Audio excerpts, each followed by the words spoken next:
Hello everyone. So this video lesson is the part 2, okay, of our topic analysis of variance. So again, here are the 6 steps, okay, in testing the hypothesis using the ANOVA. So first, we have to formulate the hypothesis, okay, the null and alternative hypothesis, and then we have to identify the significance level and the test statistic. Okay, then next we have to get the tabular value of f using the f table. Okay, then for number 4, ayan, the solving proper, we have to find for the TSS, SSB, SSW, MSSB, MSSW, and the F value using this formula. Okay, using itong mga formula natin here. Okay, and then of course, we have to end up with a decision whether to accept or reject the null hypothesis. And then, of course, yung ating conclusion. So here is our example number 2. So a physical education instructor wants to compare the effectiveness of 3 different training programs on the vertical jump height, okay, so in inches, of varsity athletes. Okay, so 15 athletes were randomly assigned, okay, to 3 groups. So group A, so we have here group B and group C. So ito yung mga uh, data natin. So after 4 weeks daw, their vertical jump increases were recorded. So ito yung na-record natin. Okay, itong mga nandito na data natin. So for group A, group B, and group C. So in different ano siya. Okay? So at the 5% level of significance, test whether there is a significant difference among the 3 training programs. Okay? So we have here plyometric, weight resistance, and standard calisthenics. Ayan. Ayan, let's proceed with the steps. So the first step, of course, we have to find or we have to formulate hypothesis, okay, the null and alternative hypothesis. So for our null hypothesis, of course, ayan, dito na lang natin ilagay. Null hypothesis, okay? So since ang gustong malaman, okay, dun sa study natin ay kung merong significant difference among yung 3 training programs. So, pag na-null hypothesis natin siya, pag magpo-formulate tayo, we can write here, there is no significant difference among the 3 training programs, or among or in the mean vertical jump increase. Okay? Among the 3, so ilagay natin kasi yung pinakatanong niya, in the mean vertical jump. Okay, o kasi yun yung ano natin yung sa vertical jump. Increase among the 3 training. Okay? Among the 3, sana kumasya, training programs. Okay, so yun yung magiging null hypothesis natin. For alternative hypothesis, of course, ayan, there is a significant difference. Okay? There is a significant difference. So, lalagyan nyo siya, ganyan na ganyan din, pero yan, there is a significant difference. Or also, you can write, at least one training program results in significantly different mean vertical jump increase. Okay? So, pwedeng at least one, or pwede itong there is a significant, yung total. Okay? Total na may pagbabago siya. So, yun yung alternative hypothesis natin. Next is the level of significance. So, ito yung step 1 natin. Yung step 2 natin is the level of significance, which is stated there na. So, that is 0.05 or 5%. And then, yung test statistic natin, since we are comparing 3 groups, we are going to use the ANOVA or the F test. Okay, o tinatawag siya, since we have z test and t test, we have this f test. Ay, sorry, wait lang. We have this f test. ANOVA or f test na tinatawag. Okay? So, yan yung ating step 1 and step 2.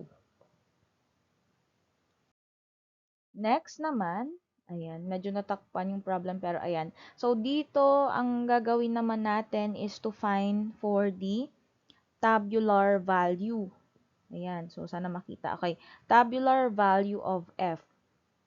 So, paano ulit hinahanap yung tabular value ng f natin? So, we need to find the degree of freedom for the numerator, or the numerator degrees of freedom, and then the denominator degree of freedom. So, yung formula natin for numerator, huwag kakalimutan, that is k minus 1. And then for the denominator, n minus k. So, k, okay, represents how many group. Okay, how many group is being studied or being compared. So, we have 3. 3 minus 1 is 2. So, yung numerator natin, 2. And then, for denominator, n minus k, ay sorry, dapat capital letter yung n kasi may ibang meaning yung small letter. So, n minus k, and yung n natin is the total number of data or total number of respondents or yung participants, okay, doon sa study. So, we have there 15.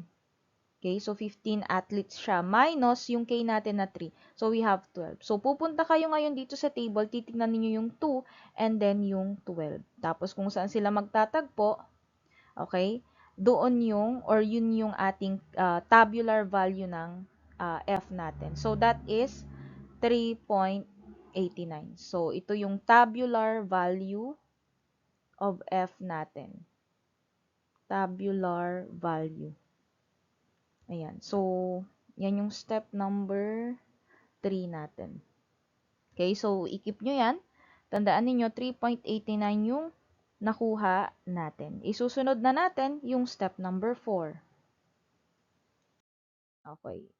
So, isusunod na natin yung step number 4, pero of course, alright, ayan. So, after nun, after natin kompleto yung sa table natin, we are now ready to proceed with the formulas, which is yung nasa step number 4 natin. So, for letter A, we have TSS. So, hindi ko na isusulat yung, or ika-copy yung formula. So, tingnan na lang natin dito. Okay, ida-direct ko na siya na i-substitute. So, sabi dyan, TSS is equal to the summation of x squared minus the quantity of summation of x squared over n.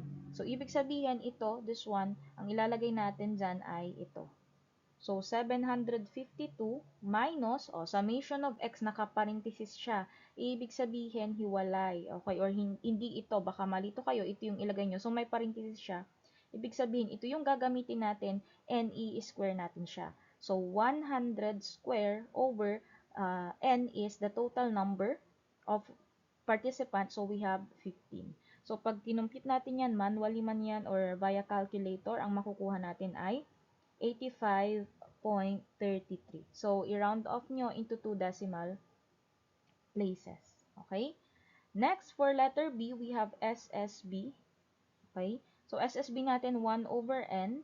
Yung small letter n natin, yan yung total number or the number of participants per group. So, dito, since we have 5 students per group, ilalagay natin 1 over 5. Times, yan, summation of x sub a, tas i-square nyo siya. So, ito yun. Okay, ito yung gagamitin ninyo. 45, 35, and 20. So, 45 square plus 35 square plus 20 square. Kung apat yung group na kino-compare, o di apat din yan kung meron pang kasunod. So, ganun lang siya. Okay? Then, ganito na. Then, after nyan, minus, o kaparehas lang nung isa natin, summation of x squared. So, we have 100 square over the total number of participant is 15. Yan. So, pag sinolve natin yan, makukuha natin ay 63.33.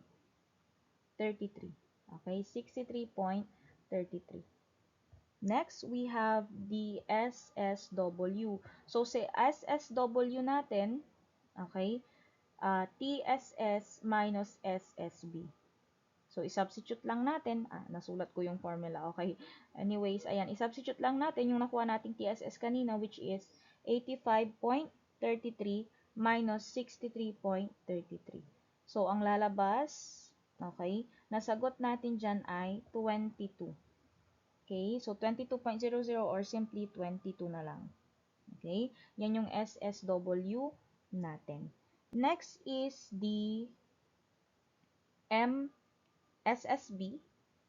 Okay, which is yung formula niya, MSSB, ito siya, SSB over the degree of freedom ng numerator natin. So, SSB, ano yung na-compute nating SSB? Again, 63.33. Over the degree of freedom for numerator, again, yung degree of freedom natin for numerator is K minus 1. So, we have, or yung K natin is yung total groups, okay, or number of groups being compared. So, we have 3, diba? So, 3 minus 1 is 2. So, ilalagay natin 2. So, ang makukuha nating sagot dito, 63.33 divided by 2 ay 31.67. Okay? Then, for MSSW naman, we have here SSW over the denominator degree of freedom.